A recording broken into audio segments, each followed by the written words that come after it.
Many years ago, I was in the boat. Nagbabiyahe ako. I don't know, was it from Iloilo to Cebu or Cebu, Iloilo?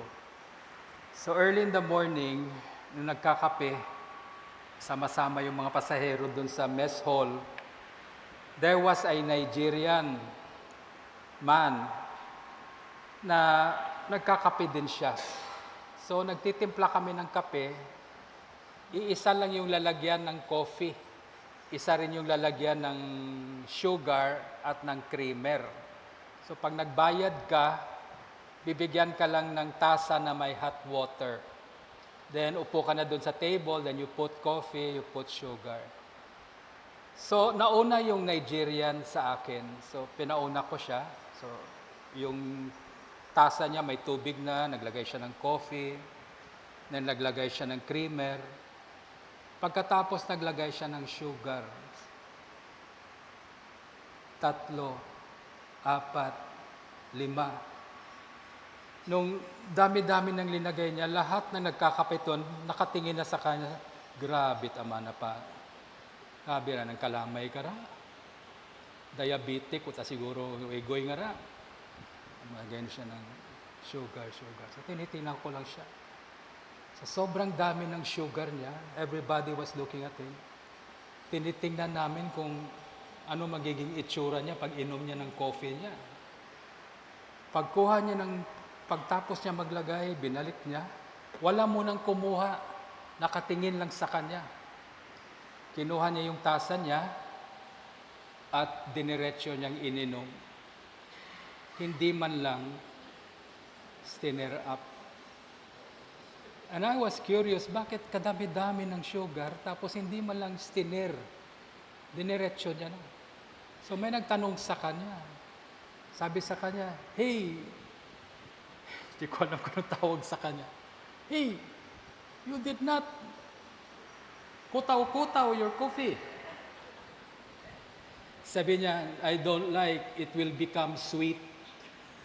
Ayaw daw niya, stir, baka tumamis daw. So ayaw niya. Okay. So I remember that when I was reading the scripture today that I will be sharing with you. In the scripture, we have in 2 Timothy chapter 1. This is Saint Paul talking to Timothy. This is what he said to him. 1 Timothy is Saint Paul talking to a young pastor, no? Si Timothy. And giving instructions paano mag-handle ng simbahan.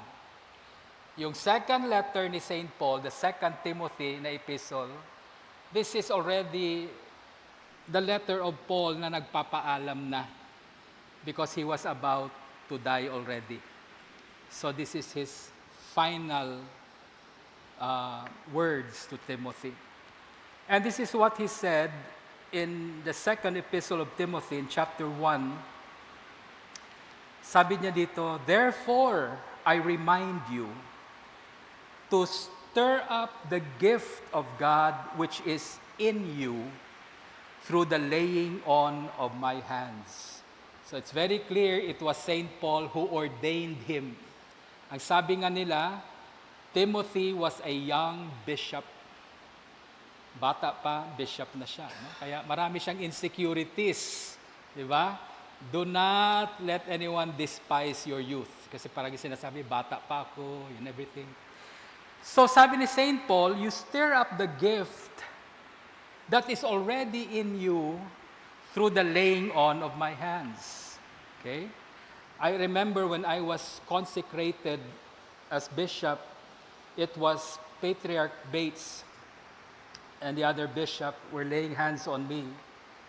Ang sabi niya lang sa akin, you may not feel anything today, but in the years to come, as you perform your work as a bishop, sabi niya, you will realize that these hands that laid hands on you are not empty hands, and your head is not an empty head. Okay? So sabi niya, hindi mo pa maramdaman, pero during the consecration, something has been given to you. And yeah, that's true. Nung linilay hands ako, iniisip ko yung reception eh. iniisip ko, mga bisita, kakasya ba kami doon? Ang dami kong iniisip. But as it progressed, magdadalawang taon na ako as a bishop, things are beginning to happen in my life, which hindi ko ma-explain, no? So sabi niya, the laying on of my hands, there are gifts imparted to you. Therefore, I remind you, stir up the gift of God, which is in you through the laying on of my hands. Verse 7, for God has not given us a spirit of fear, but of power and of love and of a sound mind. Okay?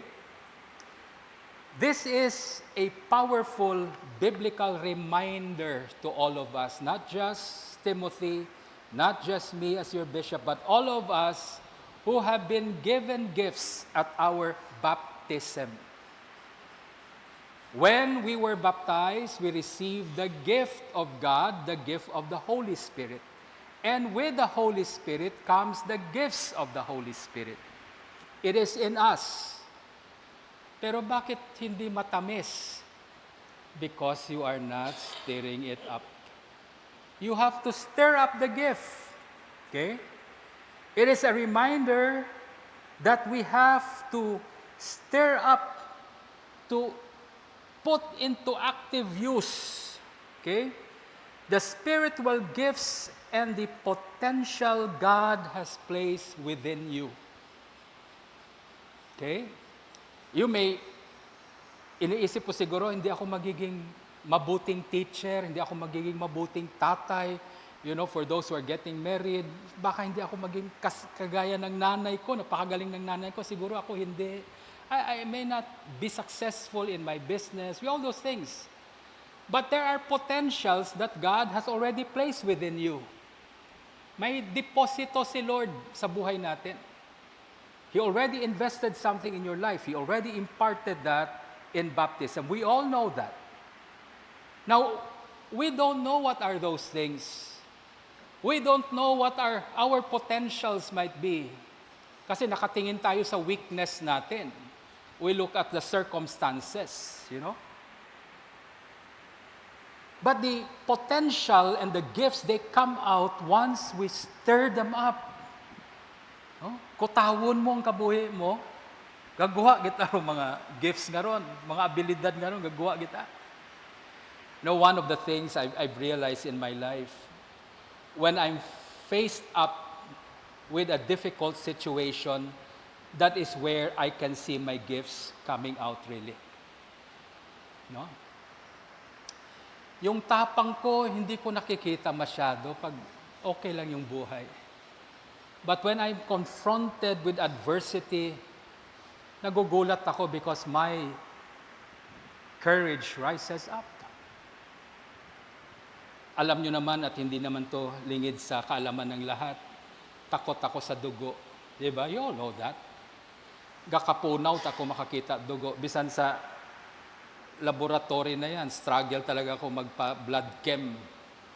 Kasi hindi nakikita yung ugat ko, ilang beses na inahanap yung ugat ko. Hambal it nurse kakon, hakulbaan ka sir hay? Kuwa man, hay gatago abiro atong ugat nga ron pag ginakubaan ka. Ayaw takulba sir ah. Okay? I'm really afraid, but one time, I remember when my brother-in-law, yung dinidrain yung lungs niya, tinusok yung lungs niya at may gripo doon. Everybody left the room, nagtakbuhan lahat kasi hindi nila gustong tingnan yung pagtusok ng lungs niya and blood coming out. Isa rin ako sa tumakbo. But when I look back, my brother-in-law was looking at me, tinitingnan ako ng brother-in-law ko, parang, huwag kang tumakbo, huwag kang umalis, samahan mo ako. And I don't know what happened, but I just found myself going back to him. Bumalik ako sa kanya. Sabi ko sa kanya, huwag ka matakot, nandito ako. And all throughout that time, I was there watching. I saw the blood dripping from his side. At nakatingin siya sa akin. Sabi ko, it's okay. No problem. I wasn't afraid at that time. Yung ginahambal nga punaw-punaw nga ron, yung naga-stars nga ron. I always see that pag nabablood chem ako, but not at that time. See, when you are faced up with a difficult situation and you need to be there, you need to face it, the gifts come out. Lumalabas yan. At pagkatapos, tapos na yung trabaho ko, paglabas ko, hindi na ako makatayo, Talaga po. Tapos na. Some people call it the anointing. Some people call it supernatural abilities, Whatever they call it, I believe those are gifts. Those abilities are gifts of God, given to you at a certain time when you need it. So sabi niya, you stir up the gift of God that is in you. For God has not given us a spirit of fear, but of power and of love and of a sound mind. Okay, why do we need to stir up those gifts? Because those gifts are buried, nakabaon, nakatago. It is buried in our fears. The gifts of God within us are buried under our fears, our doubts, and our complacency. Wala tayong magawa, Punta lang tayo sa simbahan, tambay sa church. So complacent, spiritual activity, wala tayong spiritual activity. When we become complacent, we become fearful, tatakot tayo, then the gifts of God, the potentials of God are now under it, buried. That's why there is a time we need to stir it up. Last Sunday was the Feast of Pentecost. Sabi ko, hindi darating ang Holy Spirit. Kasi sinasabi ng iba, Bishop, i-pray natin that the Holy Spirit will come. He will not come. Because He already came on the day of Pentecost. And when He came, the Holy Spirit came upon the church. That was the birthday of the church when Pentecost came. The Holy Spirit has already come. And the gifts of the Holy Spirit are deposited on the 120 people who were there on the upper room. Pinasa na ng Holy Spirit yung gifts sa kanila, and those gifts are passed down every generation until our time. It's already within you. What happened last Sunday when I lay hands on people, I was not calling for the Holy Spirit to come upon them. I was stirring up the gift. Ginakutaw ko sa kabuhi naton, stirring up your heart that those gifts would begin to show its flavor. Tumamis na. That's why I lay hands on someone, sabi ng yung ginagawa natin sa charismatic days, di ba? Ililay hands ko. Dapat mag-speak in tongues ka, ha? Of repeat after me. Ba-ba-ba-ba-ba, ba-ba-ba-ba-ba, ba-ba. Sabi ng tao, okay. Ba-ba-ba-ba-ba, ba-ba-ba-ba, ba-ba. Repeat after me. Okay. Ulit. Ba-ba, ba-ba, ba-ba-ba-ba-ba, ba-ba-ba-ba-ba, barababa, barababa. Ba-ba-ba-ba-ba, ba-ba-ba-ba-ba, ba-ba-ba-ba-ba-ba, black sheep, baba, black sheep. So sabi niya, nagtangs na siya. And some people really do that in church. Kaya ang daming kalukuhan, di ba? Lay hands, tapos hindi ka talaga pakawalan. Magtangs ka. Ang daming tao nakahilera. Lahat hinahawakan. Ora, sige. Yung tao nakatahimik lang siya. Ayaw magsalita. Andyan na yung tongues. Ilabas mong dila mo. Di ba? So, kinu-coach. Until finally, nung binuksan niya yung mata niya, wala ng tao. Nakaupo na lahat. So sabi niya lang, ba. Para makaupo na rin siya. Di ba? And people do that. I did not give that kind of instruction. I just said, come forward, I lay hands on you. Because on Pentecost, the Holy Spirit came in the form of tongues of fire. But it did not happen again. One time lang yon. So paano napupunta yung Holy Spirit doon sa next generation of disciples? How?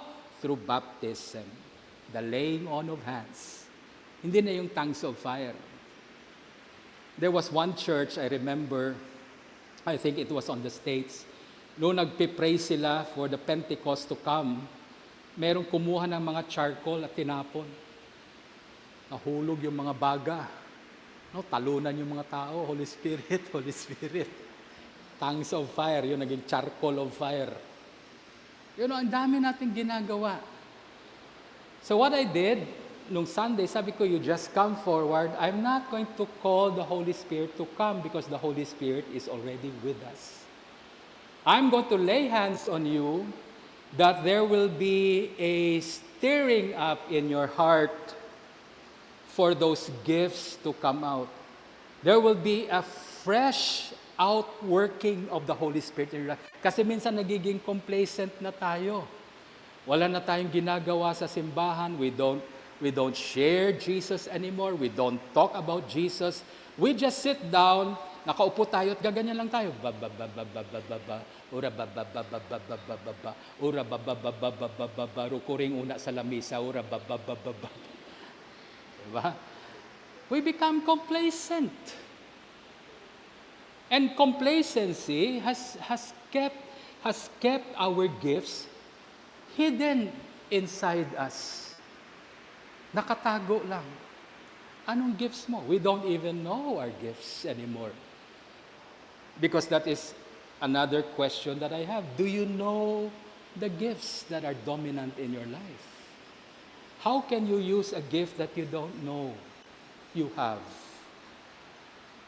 So, Pentecost Sunday and every Pentecost Sunday and every day when we come to church, the work of the Holy Spirit is to stir up those gifts to help us. Kaya sabi ni St. Paul, stir up the gifts of the Holy Spirit. Okay? So, what are those gifts that we need to stir up in our life? Do you have an idea what the gifts of the Holy Spirit are? Sino sa inyo makapagsabi? Does anyone know a certain gift of the Holy Spirit? Sige. Because it is important to know about those gifts.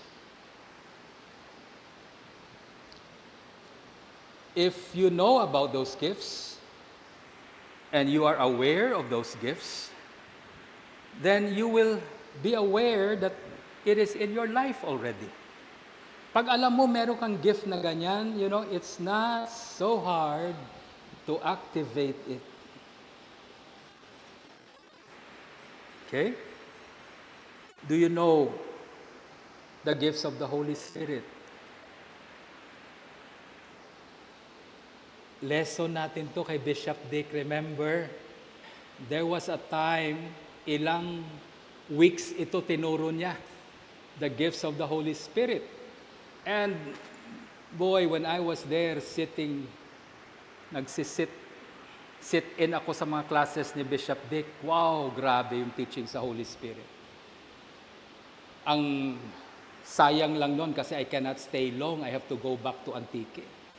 So hinihingi ko sa kanya, pakibigay yung notes mo. I want to study your notes. Kaya nung binigay niya yung notes sa akin, iba yung notes niya, iba yung tinuturo niya. Sabi ko, ba't iba yung notes mo?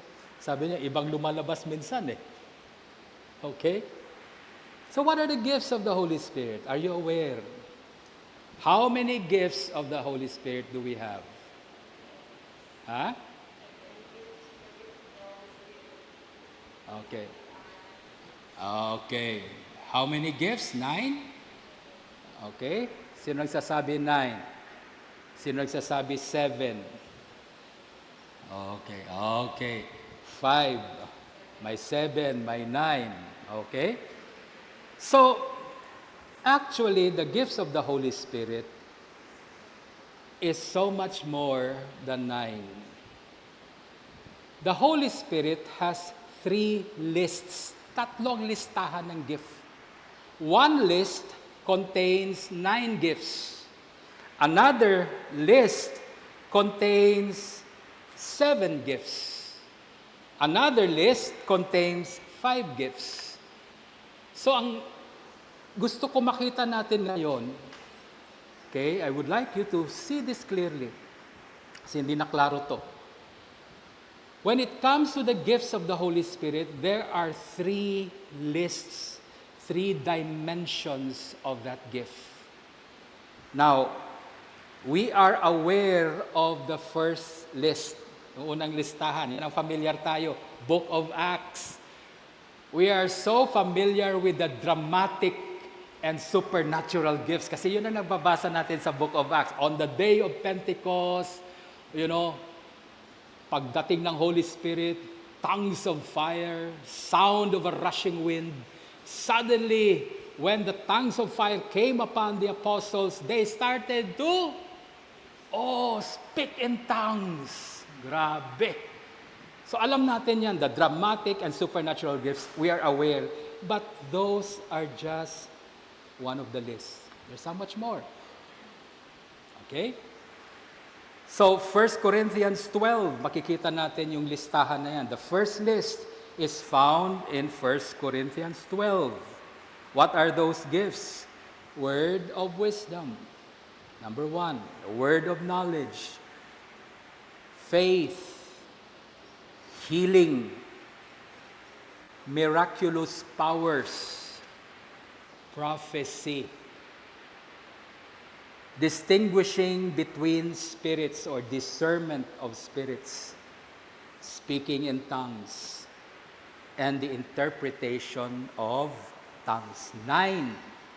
The first list which we find in 1 Corinthians 12, if you have time, you study those. Bakit, Bishop, kailangan ko study yung mga gifts? Because you have those gifts. And if you stir up those gifts will come out. Amen? We have to realize that. That's why dapat alam mo kung ano yung mga gifts na yan. Okay, so I'll just go through the list first. I don't know kung matatapos natin ito. The first list is in 1 Corinthians chapter 12. Okay, nandiyan yan. Makikita mo yan. Basahin nyo lang 1 Corinthians chapter 12. We'll have the first list of those gifts. There are 9 of those. The second list, you will find in Romans 12, another list of gifts. Okay? Romans 12. Let's look at Romans 12. Dito natin makikita yung pangalawang listahan ng mga gifts. Okay?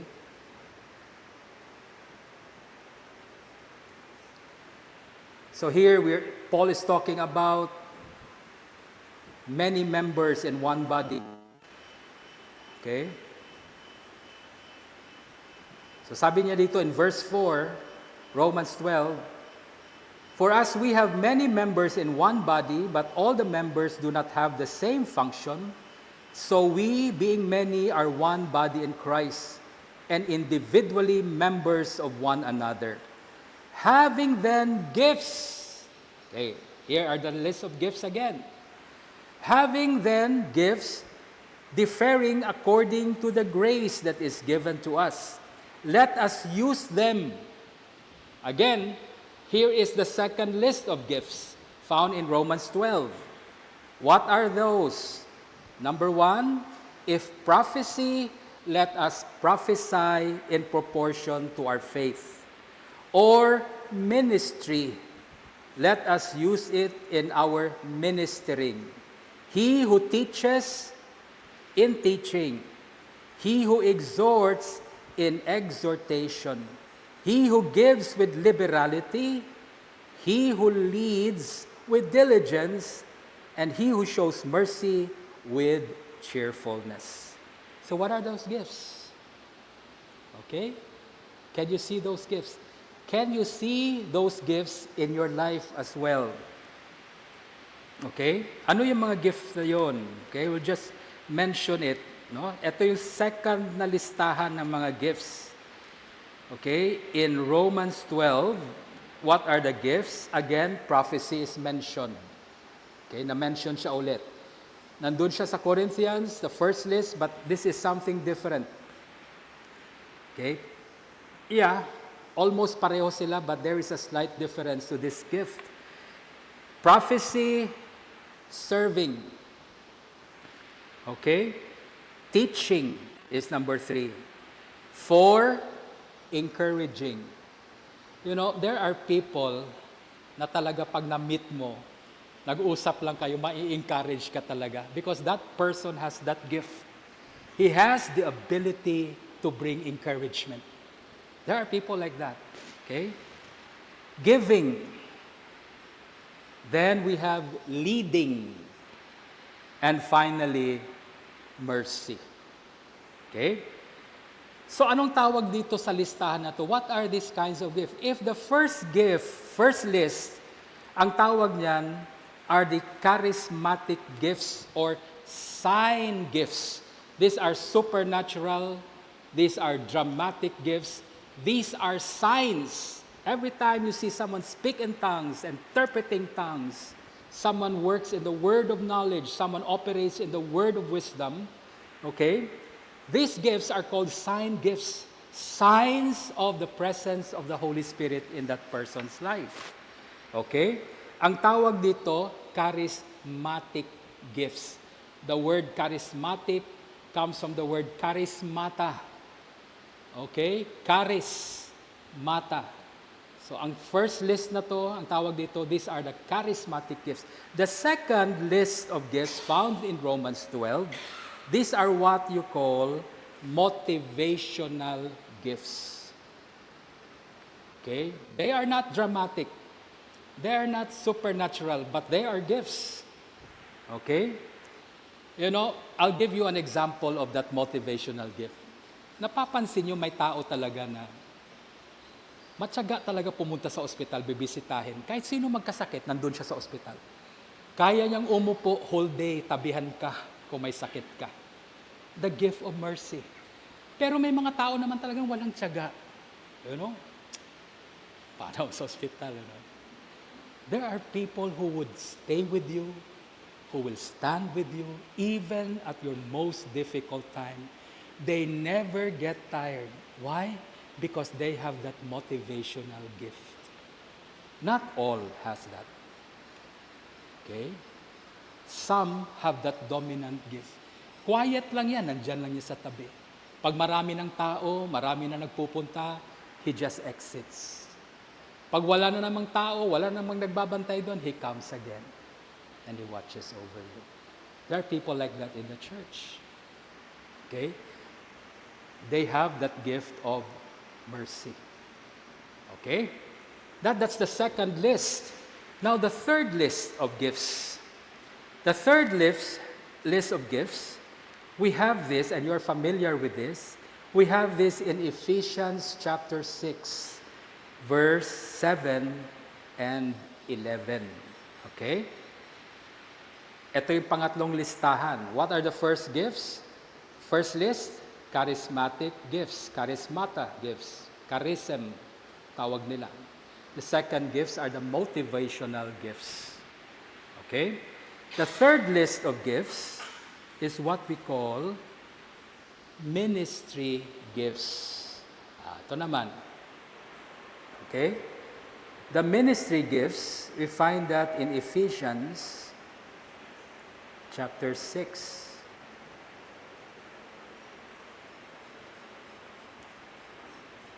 Okay, what are the ministry gifts? Ephesians 4. Ephesians 4.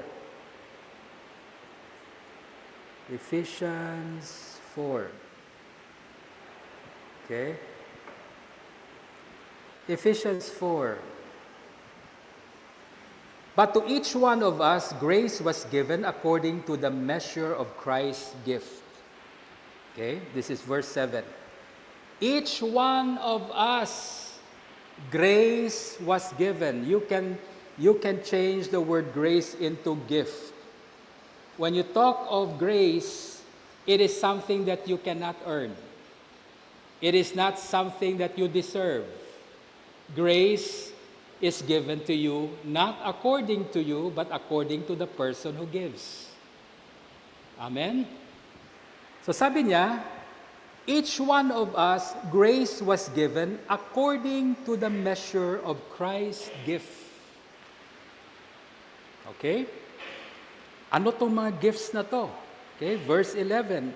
And he himself gave some to be apostles, prophets, some evangelists, some pastors, and teachers for the equipping of the saints, for the work of ministry, for the edifying of the body of Christ. So the third list of gifts, the third list of gifts is what we call the gifts of ministry or ministry gifts. The gift of people God places within the church to equip and mature the whole community. Okay? I'll take note.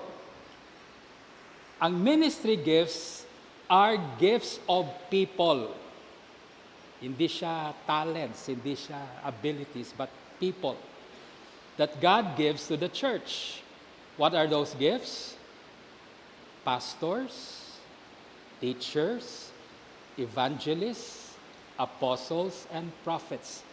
All of these gifts are in the church. Amen? Hindi lang natin nakikita. Okay? All of these gifts are in the church. I'll name one gift. A ministry gift. Apostles. Itong evangelists.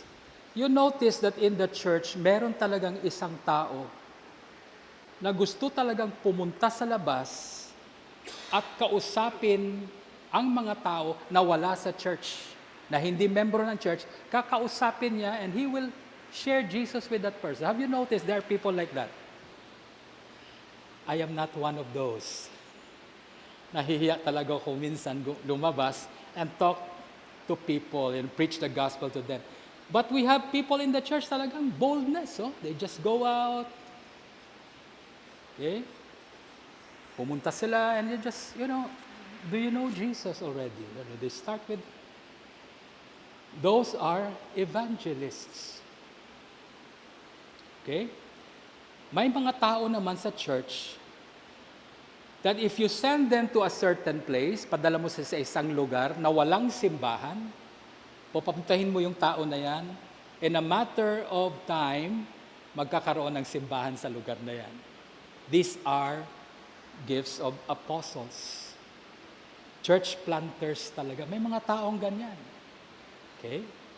These are gifts that God placed within the church. Kaya, hindi mo pwedeng pilitin lahat. Magtayo ka ng simbahan.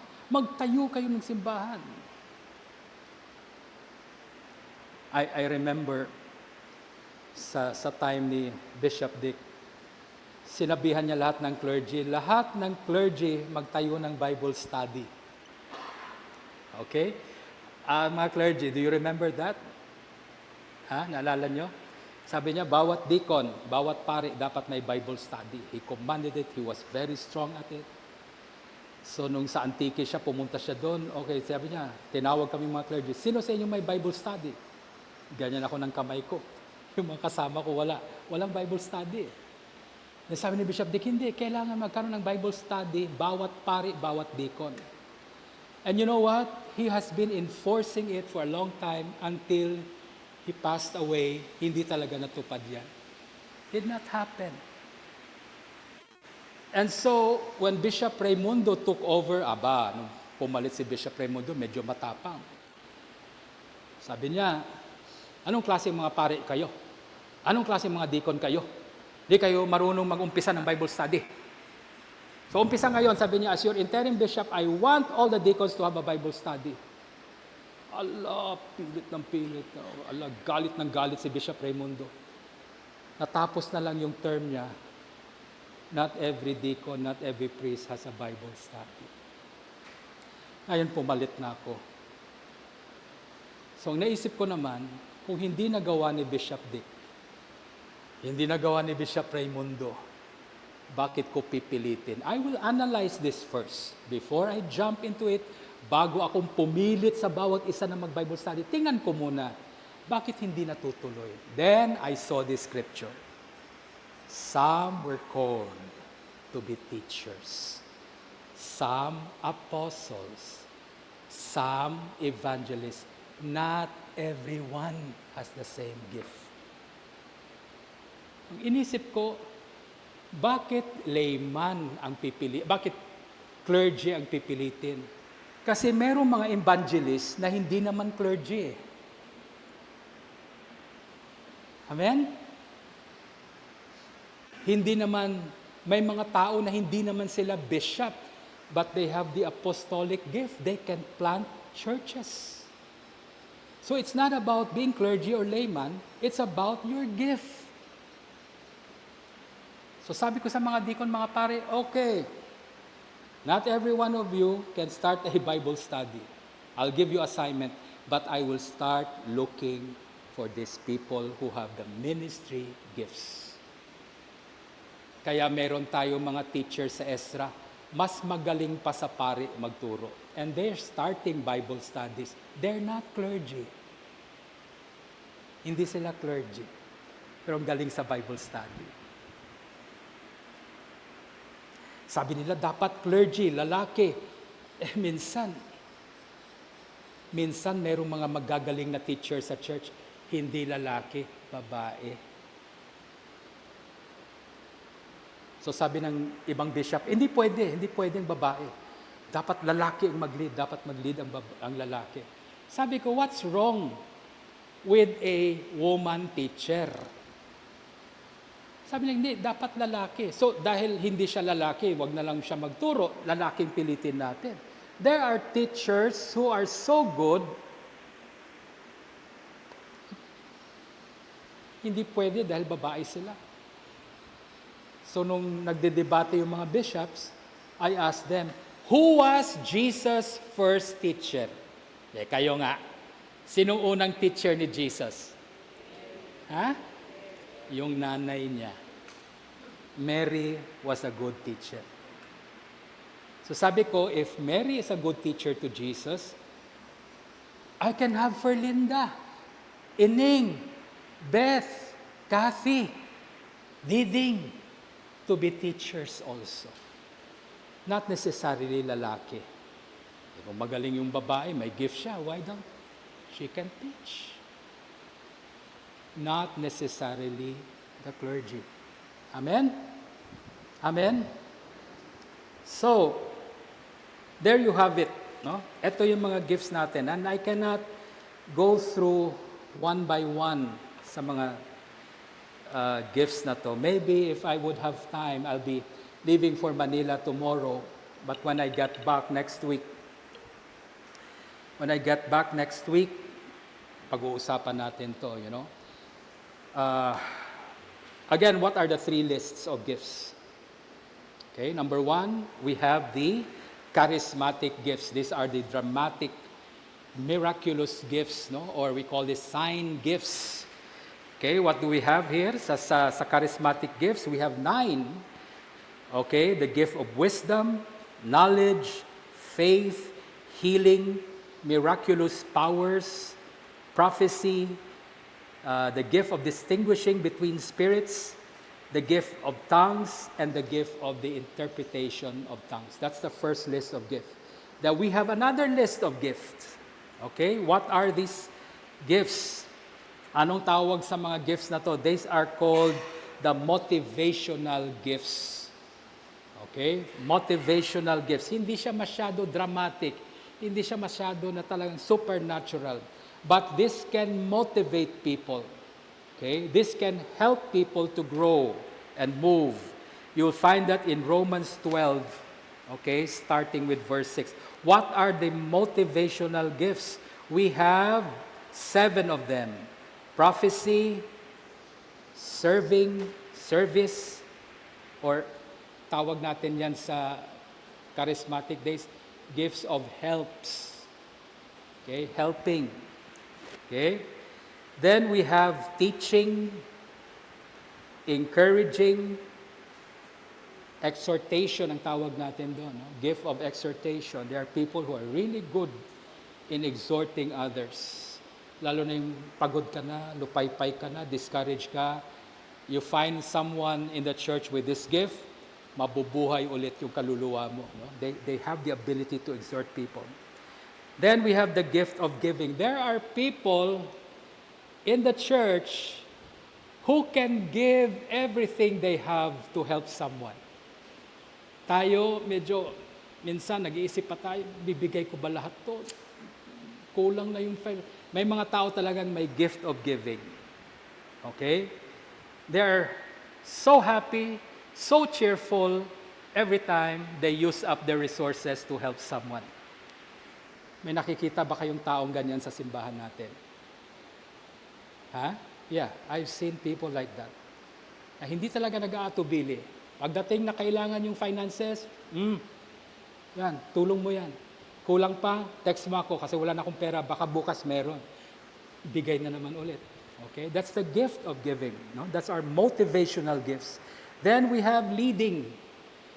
There are people in the church who just can see what the rest cannot see. They have vision. They know where the community is supposed to go. They have the gift of leadership. Okay? They have the gift of leading.